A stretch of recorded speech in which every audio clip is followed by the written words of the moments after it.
Olá pessoal, vamos para a nossa próxima aula aí que é sobre período entre guerras, tá? O que se compreende entre o período entre guerras? É o período que vai do final da Primeira Guerra Mundial, 1918, até o início da Segunda Guerra Mundial, 1939. Então, nesse período aí, entre 1918 e 1939, o que é que ocorreu, né? Então, o período entre guerras está se referindo a isso aí, ó, período que vai de uma guerra até a outra, 1918 a 1939, tá? Então aqui, o que é de mais importante a gente vai destacar na aula é a crise de 1929 e a ascensão dos regimes totalitários, nazismo e fascismo. Tá? Quando está falando de regimes totalitários, está se referindo a nazismo e fascismo. Ou também pode, em alguns livros vai ter assim, ó, regimes nazifascistas, nazismo e fascismo junto, tá? Então vamos lá. Primeiro, já tem aí, já disse a vocês a data, né? 1918 a 1939, tá certo? Então, é essa data. Primeiro vamos ver aqui a crise de 29 e depois a gente vai falar dos regimes totalitários, que é nazismo e fascismo, tá? Então, crise de 1929. Essa crise ela vai ocorrer nos Estados Unidos, tá pessoal? Veja, antes da Primeira Guerra Mundial, os Estados Unidos já estavam vivendo um momento de auge, de esplendor aí, em termos da sua cultura, em termos da questão de cinema e tal. Isso eles costumavam chamar de American Way of Life, estilo de vida americano. Então, pós-guerra, eles vão se aproveitar dessa situação para entrar no mercado europeu. Lembra que ele entra na guerra no final, né, em 1917, sai a Rússia, porque estava lá na Revolução Russa, que nós já vimos, e aí entra os Estados Unidos, né? Lembra? E aí é o fator decisivo para que a guerra fosse vencida pelos aliados. Então, o acordo que os Estados Unidos fez foi ajudar a Inglaterra e a França em troca de vender produtos, né? De entrar no mercado europeu. Lembra disso? Então, o que é que os americanos queriam vender para os europeus? Queriam vender, entre outras coisas, a sua cultura, o seu modo de vida, roupas, cinema, comida, né? Então, era isso que os americanos queriam. Né? Então, antes da guerra, eles já viviam esse auge aqui cultural, digamos assim, ó, estilo de vida americano. Então, esse estilo de vida americano eles queriam vender para a Europa. Cinema, música, comida, roupa, moda, né, de um modo geral. Certo? Era isso. E aí, o que é que vai acontecer? Baseado nisso aqui, eles vão começar a produzir muito. Né? Por que vai produzir muito? Porque também naquela época vai haver uma modernização das máquinas, né? Uma modernização na agricultura. Isso vai facilitar o aumento da produção. Vai produzir muito, além do necessário. Como havia uma desigualdade social lá nos Estados Unidos, obviamente que o consumo foi pouco, foi pequeno, né? E o que é que vai acontecer? Os empresários vão ser obrigados a vender esses produtos pelo preço mais baixo, para vender logo, não perder o produto, né? Principalmente produtos alimentícios, né? Que tem prazo de validade. Tá? Então, essa superprodução vai ser o aumento da produção devido à modernização, né, da agricultura, a modernização da indústria, vai ter um aumento de produção devido a isso. E também porque eles achavam que ia vender muito para a Europa. Só que a Europa estava se recuperando pós Primeira Guerra Mundial. Não tinha como comprar muito produto dos Estados Unidos. Né? E dentro do próprio país americano, havia uma desigualdade social muito grande, então a população não poderia comprar em grande escala. Né? A crise estava grande lá na questão de desemprego, era muito alto, né? A inflação muito alta, então não tinha como comprar. Então o produto começou a ficar no estoque, né? Ficou a acumular no estoque. Então eles vão ter que vender a preços mais baixos. E é aí que vai gerar o crash ou a quebra, né? Essa palavra aqui, ó, crash significa queda ou quebra da Bolsa de Nova York no ano de 1929. Esse período aí de superprodução, de vender pouco, já vinha se arrastando, né, até a quebra da Bolsa de Nova York em 1929. Por que a Bolsa vai quebrar? Porque já estava um desemprego muito alto, já estava um índice de inflação muito alto, e os grandes empresários, devido a essa superprodução, vão quebrar, porque eles vão produzir e não vai ter para quem vender. Então não vai ter como pagar os funcionários, comprar matéria-prima, investir no próprio negócio. Então eles vão quebrar. Então essa quebra dos empresários aí, essa falência de muitas empresas, inclusive multinacionais, vai levar à quebra da Bolsa de Nova York, tá? E aí vai começar a primeira grande crise do capitalismo, né? E isso se espalha por todo o mundo, tá? Não fica só nos Estados Unidos, não. Influencia na Europa, influencia aqui na América, nos países americanos. Por quê? Porque os Estados Unidos ajudavam, né? Vendia produtos para os países como o Brasil, por exemplo, comprava produtos do Brasil, por exemplo, né? O café, por exemplo, o café era exportado aqui do Brasil para os Estados Unidos. Ele era um dos principais compradores do nosso café. E de repente eles vão parar de exportar o café brasileiro. E aí os cafeicultores brasileiros vão quebrar também. Isso aí é uma história para uma próxima aula, tá? Isso é só para vocês terem uma noção de que essa crise ela se espalha por todo o mundo, não fica só na Inglaterra. Aliás, não fica só nos Estados Unidos, tá certo? Eles achavam no começo que ia ser uma crise passageira, mas levou muitos e muitos anos até acabar. Só vai acabar definitivamente essa crise aqui na década de 90, pra vocês terem ideia. Começou em 1929, só vai ter um fim definitivamente, né? É quando a economia mundial vai voltar a crescer, né? Quando o capitalismo volta a ser uma força econômica muito grande, na década de 90.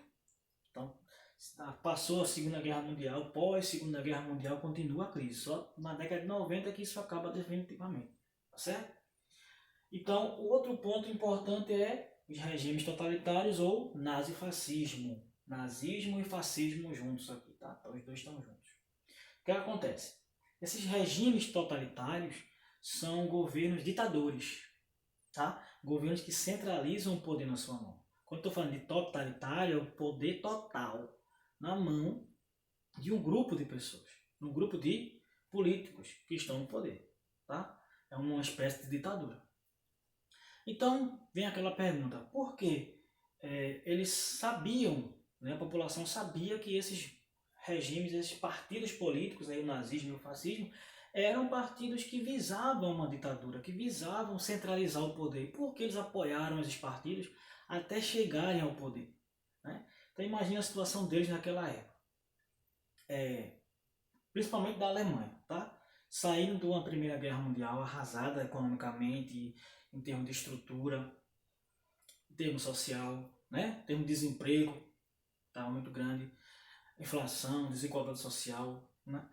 E aí vem aí o Tratado de Versalhes. Lembra que eu falei na Primeira Guerra Mundial? O Tratado de Versalhes foi o tratado que puniu a Alemanha. Então, pagar indenização, diminuir a quantidade de soldados, a produção de armas, munição. Né? Lembra disso? Então, imagina, o cara está arrasado, saindo de uma guerra e ainda tinha que pagar uma indenização para os países vitoriosos. Então, o país terminou de quebrar, né? Economicamente falando.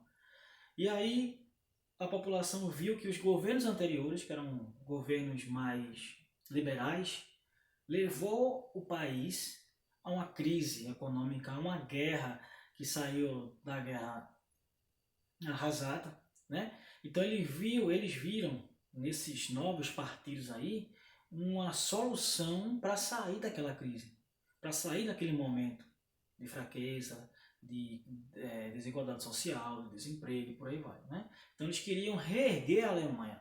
Então eles viram nesses partidos uma espécie de salvador da pátria, né? Então o que acontece? Esses nazifascismos aqui, eles vão crescer, né, dentro da Alemanha e da Itália. O nazismo foi na Itália e o fascismo foi na Itália e o nazismo foi na Alemanha. Então, nesses dois países aí, houve uma crescente, né, desses líderes políticos aí. Por quê? Porque eles prometiam justamente isso, reerguer os países pós Segunda Guerra Mundial, né? Pós Primeira Guerra Mundial, desculpe. Então o Tratado de Versalhes puniu a Alemanha. Então a Alemanha foi arrasada, teve que pagar a indenização. Então eles não queriam mais, chegou uma época que eles não queriam mais cumprir com esse acordo aí, com esse tratado de Versalhes. Eles queriam passar por cima disso para voltar a crescer. Porque muito desse crescimento que a Alemanha visava dependia acabar com esse acordo, para não ter que pagar mais nada para ninguém, para não dever mais nada para ninguém. E aí voltar a crescer, né? Isso impedia o crescimento da Alemanha. Então eles queriam acabar com o Tratado de Versalhes. Teve a crise de 29, que eu já falei, que influenciou também, né? Aí eles não vendiam mais produto para muitos países, porque os países estavam arrasados, então não tinha como a economia crescer. Aí pela inflação, que existia tanto na América quanto nos países europeus, todos os países basicamente estavam com uma inflação lá em cima, muito alta. Né? Sentimento de revanchismo, por que isso? Lembra que pós Primeira Guerra Mundial, a Alemanha perdeu vários territórios para a França, né? Aquele território de Alsácia-Lorena, que era muito rico em minério de ferro, né? Então a Alemanha queria de volta esses territórios. Né? Então começa a ter uma rivalidade aí, ó, entre a Alemanha e a França. A Alemanha colocava a culpa muito, né, da culpa de estar vivendo aquilo ali na França. Então eles queriam se vingar da França. E a ameaça comunista. Esses partidos, tanto o nazismo quanto o fascismo, eles eram anticomunistas, então não queriam comunismo nos seus países. Então esses fatores aqui, ó, é que vão contribuir para o crescimento desses partidos totalitários na Alemanha e na Itália especificamente. Depois se espalha para outros países, mas se inicia na Alemanha com o nazismo e na Itália com o fascismo, tá certo? E quais são as características desses governos? Uma já falei, governos ditadores, governos centralizadores, são governos anticomunistas, né? São governos que visavam uma obediência ao líder, principalmente o nazismo, né? Visavam uma obediência ao líder. Você tinha que obedecer ao líder cegamente, obedecer o que ele queria que você fizesse, porque ele sabia o caminho para reerguer o país, tá? Então tinha essas características aí entre eles. Qual é a diferença? Existe alguma diferença entre o nazismo e o fascismo? Sim, existe. Só tem uma diferença entre os dois, que é o antissemitismo. O que é o antissemitismo? É aquela questão de achar a sua raça superior a outra, né? Então, os alemães achavam que a raça ariana, que era a raça deles, era superior a outra raça. E essa questão do antissemitismo vai levar justamente à perseguição aos judeus, tá? Que nós vamos falar disso depois, lá na Segunda Guerra Mundial, tá bom? Pessoal, então aqui, ó, tá, esses pontos aqui, ó, são os pontos que vão levar o surgimento e o crescimento dos partidos totalitários, nazismo e fascismo. Tá? E quais são as características desses partidos? Governos ditadores, governos anticomunistas, governo que deve obediência ao líder, tá bom? Governo nacionalistas. O que é nacionalista? Valorizar a cultura nacional, valorizar os produtos nacionais, né? Esse negócio aqui, por exemplo, de estilo de vida americano, né, de vender essa cultura aqui para a Alemanha, se eles chegassem ao poder, eles iam proibir isso, tá? Então, na Alemanha só ia existir produtos nacionais, só ia haver uma valorização nacional, da cultura nacional, não a cultura de outros países, né? Então, isso é uma das características também principais dos governos totalitários. Tá bom, pessoal? Então, na próxima aula, nós vamos falar sobre a Segunda Guerra Mundial. Então, aí nós vamos recapitular também algumas coisas, principalmente esses princípios aqui, nazistas e fascistas, que vai ser o auge desses partidos na Segunda Guerra Mundial. Um detalhe importante. Hitler, que era o líder do nazismo, e Mussolini era o líder do fascismo. Hitler, ele chega ao poder através da questão do voto do povo, mas não houve golpe nenhum nos dois países, nem na Alemanha nem na Itália, eles não chegam ao poder através de golpe, não, tá? Através de uma revolução, não. Eles chegaram ao poder através do voto, através da ajuda do povo mesmo, inclusive da igreja, que depois nós vamos falar disso, tá bom? E Hitler chega ao poder em 1934, tá certo? Em 34 em diante é que ele coloca em prática tudo isso aqui. E é justamente isso que leva à Segunda Guerra Mundial, em 39, tá certo?